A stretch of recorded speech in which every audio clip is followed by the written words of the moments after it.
Hey, how's it going, everybody?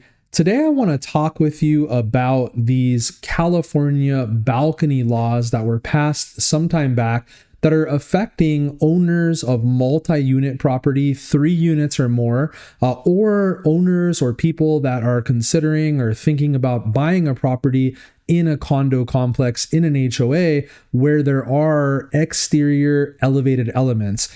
So many people think of this law as a balcony law, but in reality, it applies to multifamily properties and condos that have anything that's considered an exterior elevated element. And that would be things like stairways, walkways, decks, so on and so forth. And the main concern with these types of elements is whether or not they're structurally sound. So if they're built out of wood or they have wood framing, is there a chance that that is deteriorated over time from dry rot or termite damage, compromising the structure and causing it to be unsafe? Now, this is a huge law that ultimately has a massive widespread effect on tons and tons of properties in California.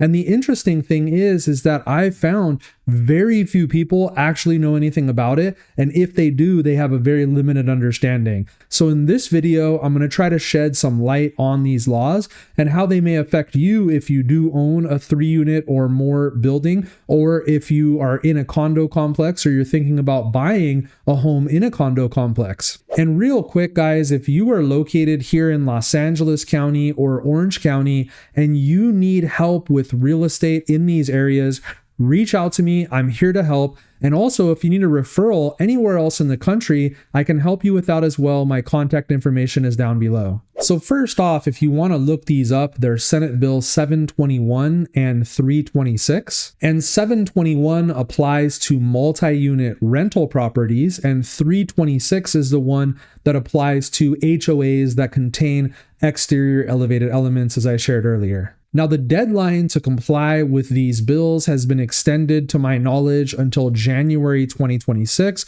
which is a very good thing because many multi-unit property owners, as well as many condo complexes, have not been able to comply with this legislation yet. And obviously, this is going to become an even bigger problem once this deadline passes early next year in just a couple months. Now, these inspections must be completed by a structural engineer or a qualified contractor with experience in exterior elevated elements. And any findings must be documented in a report along with photos, and then they must be rectified within 120 days of getting a permit from whatever municipality is involved in permitting those repairs. And then after that, continuing inspections must be completed on an interval into the future.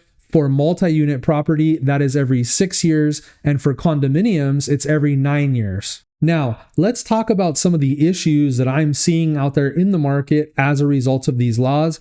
First off, if you own a multi-unit property and you have your inspection done and you need repairs, the costs can be very expensive. In fact, it can be extremely expensive, surprisingly expensive. And in a lot of cases, many times these owners do not have the money to do these repairs. And then, of course, they're not going to be in compliance as soon as the deadline is up, which creates all kinds of difficulties and challenges selling the property if that's what they want to do, or penalties and fines if they're not in compliance when they need to be. Additionally, from a lending standpoint, it's becoming more and more of an issue, which we'll talk about shortly in condos, but even on multi-unit, a lot of lenders are going to be looking for evidence that the inspections have been completed and the repairs have been done. Now, in condos, it's actually a lot worse because a lot of HOAs are behind on even doing the inspections. But more importantly, many HOAs are basically under budget. They don't have reserves to even do work that may need to be done. And so in order to come up with that money to do any necessary repairs, they're oftentimes going to have to do a large assessment. And a lot of times that doesn't go over very well because oftentimes people in these condo complexes don't have several thousand extra dollars laying around to be able to afford these assessments. Fannie Mae, in fact, is one of the guarantors on many conventional loans that are done, and they're requiring proof now, from what I understand, to show that the inspection has been done and any work has been completed. Otherwise, they're not willing to guarantee the loan, which means the lender's not going to want to make the loan. And so this is obviously creating all kinds of problems with condo sales. There's already been problems with insurance issues and other things that have been going on. So this is just another layer on top of that is going to create difficulties selling properties in these complexes. And worse, to the extent that a complex needs a lot of work and doesn't have the money to do it, this is likely going to affect the property values in that complex, and it's going to make it a lot less desirable for a new buyer to want to buy in that complex, knowing day one there's going to be a whole bunch of assessments, and on top of that, the complex isn't even in compliance and is probably going to face penalties and fines for not being in compliance when they should have been. So when these financing challenges arise, then in many cases, the only buyers left that can actually buy are going to be cash buyers.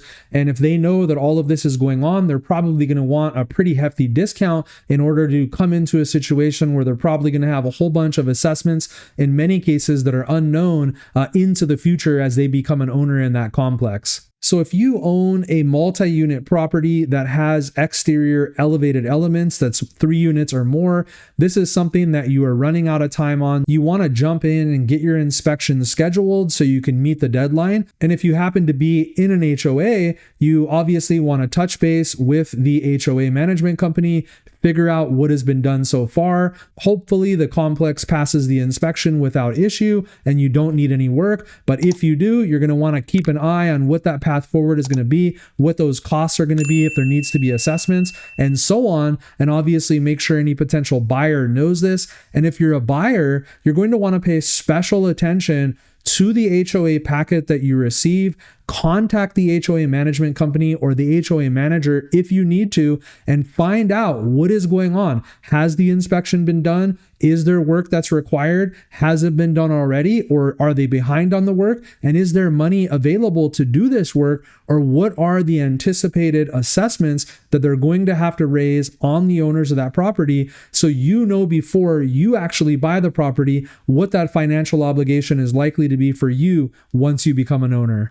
So guys, I hope this information is helpful. Let me know again if I can help you with any real estate needs. Let me know in the comments down below your thoughts on these new laws, and appreciate you guys watching as usual. I'll see you on the next video. Take care.